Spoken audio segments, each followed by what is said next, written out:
Step आता है step 4, यानी अगर ये 3 स्टेप आपने मिस किए हैं तो जल्दी से इसको कवर कर लीजिए, क्योंकि इनके बिना आगे तक मोटा पैसा कमाना बहुत मुश्किल हो जाएगा।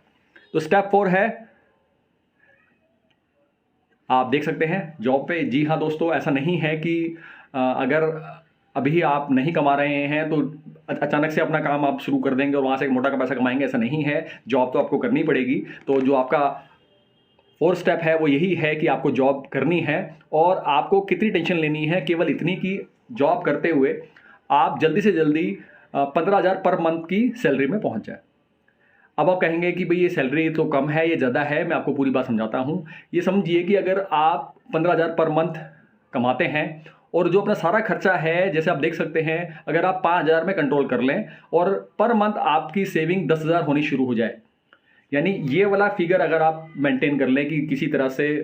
जॉब में गए और वहाँ 6 महीने, साल भर, 1.5 साल काम करते करते जो आपकी अर्निंग है 15,000 पर मंथ तक आ गई, वहाँ से आपने जो अपने टोटल खर्चे हैं वो 5,000 पर मंथ में कंट्रोल कर लिए, और उसके अलावा जो आपकी सेविंग है पर मंथ 10,000 रुपये हो रही है, तो समझ लीजिएगा कि आपका जो स्टेप 4 है यहाँ आप कंप्लीट कर रहे हैं।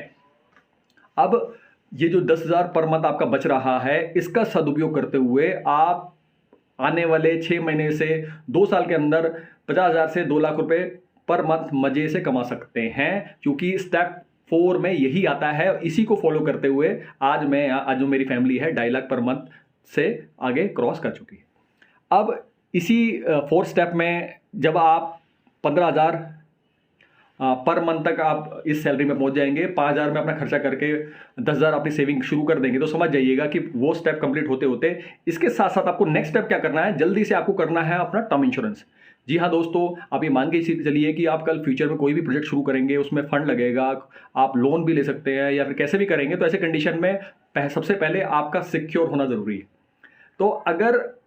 आप वक्त रहते समय पे ही 18, 20, 22 साल में जैसे ही जॉब में गए और तुरंत आपने अपना टर्म इंश्योरेंस करवा लिया, तो ये समझिएगा कि 10-12 हज़ार पर ईयर के प्रीमियम पे आपको 50 लाख से लेके 1 करोड़ का टर्म इंश्योरेंस मिल जाएगा। और अगर आपको ये नहीं पता कि टर्म इंश्योरेंस क्या होता है, तो मैं आपको शॉर्ट में बता दूं कि टर्म इंश्योरेंस का मतलब क्या होता है कि अगर मैंने 1 करोड़ का टर्म इंश्योरेंस अपना कर लिया और मेरा 18, 20, 22 साल में मैंने कर लिया, तो यानी मुझे साल में 12-15 हज़ार जैसा भी उसका प्रीमियम बैठेगा वो मुझे साल में एक बार वहाँ देने हैं, जिसके बदले में कंपनी मुझे 1 करोड़ का टर्म इंश्योरेंस दे देगी। यानी कि इन केस इस दौरान मेरी जो 60 साल से पहले पहले अगर मेरी डेथ होती है तो तकरीबन 1 करोड़ मेरी फैमिली को मिलेगा।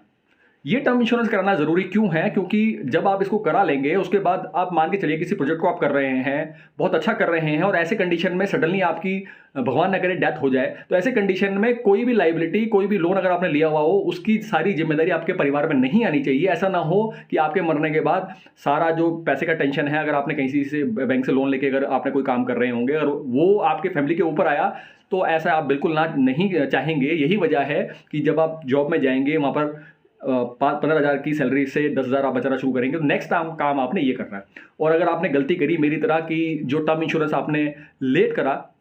जैसे तकरीबन 35 साल में मैंने अपना टर्म इंश्योरेंस किया था, तो वहाँ पर मेरा जो प्रीमियम बैठता है वो तकरीबन 15,000 के आसपास मुझे देना पड़ता है 1 करोड़ के टर्म इंश्योरेंस पे। तो ऐसे में अगर आप भी लेट करेंगे तो ऐसे कंडीशन में फिर क्या होगा, जो उसका जो पर ईयर का जो वो है जो प्रीमियम है वो बहुत ज़्यादा होता चला जाएगा, तो फिर बाद में दिक्कत आती है। तो मेरी सलाह यही है, जैसे ही आप जॉब करने जाएंगे तो सबसे पहला काम आपने टर्म इंश्योरेंस कराना है। और याद रखिएगा मैं टर्म इंश्योरेंस कह रहा हूं जिसमें केवल डेथ बेनिफिट मिलते हैं, इसके अलावा जो साल का प्रीमियम देते हैं वो पैसा वापस नहीं मिलता। और टर्म जो इंश्योरेंस होता है वो होता ही इसीलिए है कि जिसमें आपके डेथ बेनिफिट बहुत ज़्यादा हो। तो आपने ये गलती नहीं करनी कि जो नॉर्मल इंश्योरेंस जो एजेंट आके चिपका के जाते हैं जिसमें वो रिटर्न दिखा देंगे, इतना पैसा कैशबैक आ जाएगा, तो समझ लीजिएगा वो वाले इंश्योरेंस नहीं करने, आपको टर्म इंश्योरेंस ही करना है। और जब आप टर्म इंश्योरेंस करने जाएं तो उसका क्लेम सेटलमेंट जो रेशियो होता है वो देखना है। जितना 100% के जितना ज़्यादा क्लोज होगा उतना वो कंपनी बेटर है। और बेटर होगा कि वो जब आप टर्म इंश्योरेंस करने जाएं तकरीबन 50-60 वीडियो यूट्यूब में पहले देख लें, ताकि आपको समझ में आ जाए कि टर्म इंश्योरेंस करते हुए क्या क्या चीज़ें ध्यान रखनी है। इसका जो नेक्स्ट स्टेप है, जैसे ही आपका टर्म इंश्योरेंस कंप्लीट होगा, दूसरा आपको करना है, आपको एक फैमिली हेल्थ इंश्योरेंस लेना है। जी हाँ, ये भी अगर आप स्टेप मिस कर रहे हैं तो समझिएगा आगे आपके साथ गड़बड़ होगी। ये इसलिए करना है क्योंकि जब आप आप जॉब शुरू कर रहे हैं तो हमेशा ज़िंदगी भर अकेले तो रहेंगे नहीं, आपकी फैमिली बढ़ेगी, ऐसे में आपकी जिम्मेदारियां बढ़ेंगी। तो आपने टर्म इंश्योरेंस से अपने डेथ बेनिफिट तो सिक्योर तो कर लिया, लेकिन अगर फैमिली के साथ आपने हेल्थ इंश्योरेंस नहीं लिया तो इस कंडीशन में क्या होगा कि आपने मेहनत करके खूब पैसे बचा के अगर आप